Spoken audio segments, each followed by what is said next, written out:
Garmin 245 Music was considered to be one of the best mid-range runner watches. However, Garmin's latest 255 and 255S are set to dethrone the old Marathon King. But that doesn't change the fact that the latest 255 series cost extra $100 and depending on the region even more. This creates a few important questions that need to be answered. First, should you upgrade if you already have Garmin 245? Second, which is the better option for you? 245 or the new 255 or 255S? I have listed all the major and minor changes that have happened in this Garmin 245 versus 255 comparison video. But before we begin, here is an important ground rule. Apart from some minor differences, there isn't any major difference between 255S and 255 series. So most of the time, I would refer to both the watches as Garmin 255. So without any further delay, let's begin. Starting off with the build, here are a few things that have remained more or less the same. First, all the three watches come with Gorilla Glass 3, which protects the display of all the watches. And bezel material of all the three watches is fiber reinforced polymer. So in the build department, the watch has remained more or less the same. Not that it needed any major update.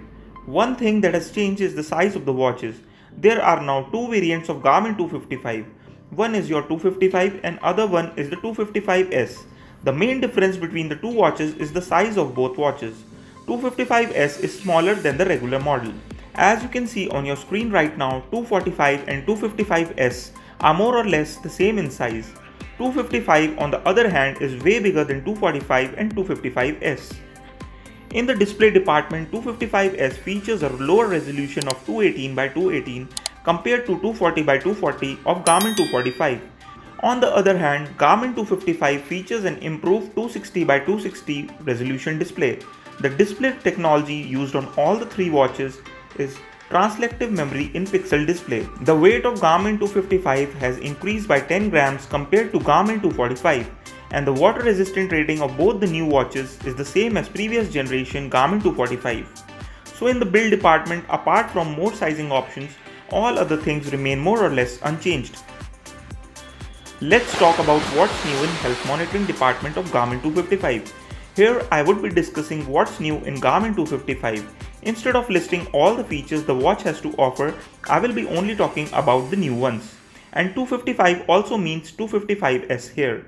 The first thing on the list is relaxation breathing reminder feature, which as the name suggests reminds you to do breathing exercises. Also, Garmin 255 series now offers 24/7 respiration tracking as well. There are more improvements also being made in sleep tracking department. Now Garmin 255 and 255S come with new sleep score feature. So depending on the quality of your sleep, the watch would reward you with a sleep score. Along with that, you will be getting some sleep insights with the watch. There is also an all-new health snapshot feature that tracks your heart rate, respiration, stress, and blood oxygen at once. So within 2 minutes, Garmin 255 series will track all these health metrics for you. With health tracking out of the way, it's time to start talking about new sensors available on the watch. And quite frankly, sensors and sports tracking are the two departments where the biggest update has happened. First, Garmin 255 series now features a multi-frequency positioning navigation system. This navigation system can ping multiple navigation satellites at once. It results in faster signal ping and more accurate location tracking. This is similar to what Amazfit is offering with its Amazfit T-Rex 2 watch. But what makes Garmin implementation better is the inclusion of static technology. What it means is that watch will automatically disable the multi-frequency positioning tracking feature if it feels it's not needed. If low-power GPS can get the job done, then why waste your battery life? Another big update is the inclusion of the barometer and altimeter on 255S and 255. These two sensors would help in tracking elevation, which 245 used to do with the GPS data. There is also the inclusion of a thermometer sensor to track temperature during your workout. Gone are the days when the only way to install apps on your watch was through your mobile phone. You can now access Garmin Connect IQ Store with the Garmin 255 smartwatch as well. There's also a brand new battery saver mode which disables every feature on the watch and turns it into a regular watch. This can definitely come in handy if you are running low on battery and don't want a powered off watch on your wrist. Besides that, Garmin has also added Garmin Pay in the Garmin 255 and 255S. To get this contactless payment feature previously, you were recommended to purchase the 645 series. I personally feel all the upgrade this year has been done due to Garmin feeling pressure from Apple, Samsung and other smartwatch brands. What is your opinion on the inclusion of Garmin Pay? Do you think it was a long time coming? Or it's because of other smartwatch brands offering the feature in the sub $300 category? Do share your opinion in the comment down below. And if you are enjoying watching this video, then do consider subscribing. Besides the usuals, Garmin has also added support for floor climbing on the watch, so it can automatically track whenever you climb a floor. Garmin has also made improvements in the gym and fitness department as well. 255 series comes with multiple new gym profiles on the watch. It can also track the impact of strength training on your different muscles. Along with that, Garmin 255 now offers animated workouts on the screen for you to follow along. Not only strength, but you can also track your yoga and pilates on the Garmin 255 series as well. This brings us to the USP of Forerunner 200 series, which used to be running. Now it is not just running, as Forerunner 255 is full-blown triathlon watch. Not only that, but you can also track hiking, skiing, snowboarding, XC classic skiing, stand-up paddleboarding and rowing. And the barometer sensor on the watch will alert you about the potential storm while using the watch outside.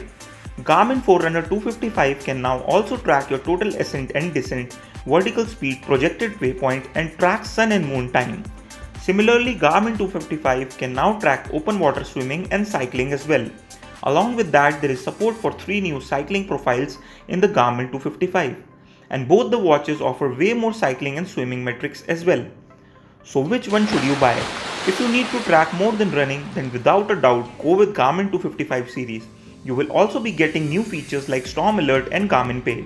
Garmin 245M makes sense for users who just want to track their running, and they are looking for an affordable runner's watch from Garmin that can do the same. And if you already have Garmin 245 Music and don't need new sports profiles or features like Garmin Pay, then stay with your 245 Music. So which one are you going to buy? Garmin 245 Music or 255?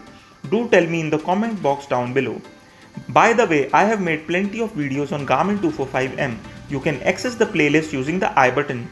With that, it's time to say goodbye. Don't forget to press that like and subscribe button for more videos like these. See you next time.